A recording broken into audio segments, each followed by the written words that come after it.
let's get into Young Thug's interview last night. And I know a lot of people are confused as to why this man keeps saying people were going to testify and people are rats when he took the exact same plea. So because I'm a former prosecutor, I want to break this down for you all, because there is not one case that I had co-defendants on that they did not flip. When I say flip, baby, it ain't no such thing as loyalty.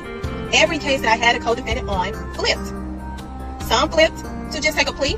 Some flipped to actually put blame on the other person. There's a difference. One of the things that he said specifically was that these individuals would have to come in and testify because that's how their plea agreement works. That is a lie. That man does a lie. And I'm like, you actually did something that is even worse than that interview, but I'm going to get into that on another video. So this is how an implication works. When you have co-defendants and you got one, for example, say, oh, I want to flip. What you would do is you would determine what kind of plea this person is going to take. Are they going to take a plea just taking responsibility? Or are they going to take a plea and get on the record to where now they do have to come back and testify? Totally different. So the plea that Gunna took was a plea of responsibility only. He was not required to come back and testify. He didn't have to testify. Even if he got a subpoena, he did not have to say anything that could jeopardize the Young Thug trial.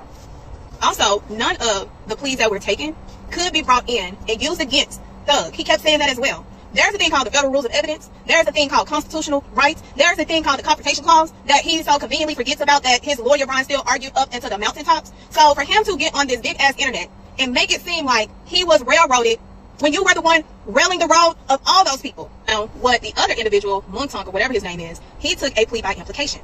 And what that is you tell the state or the government, hey, this is who was involved, what was involved, how was involved, what I did, what they did, where we did it, how we did it, all of the ingredients to the crime. They make a decision to judge the credibility of your statements. And with judging the credibility of your statements, they make a decision, oh, okay, we're going to use him. So they give you a plea offer. You go to court after receiving that plea offer. You have to take the stand. They are going to ask you very intentional questions to identify everyone's involvement of that crime. And you got to testify under oath. You got to testify truthfully. And you know that you are subject to having to testify. That's the rules of taking the plea and the offer.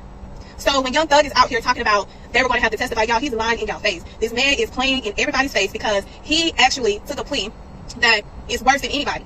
He's the one that's on papers for up to 15 years. He's the one that has all these restrictions. He's the one that decided he wanted to get home to some vagina, because we hear these jail calls with him talking to these women, talking about how he wanted to put a baby in them. Do not be fooled by this man. This man is a gaslighting, narcissist, egotistical, fake God complex hater.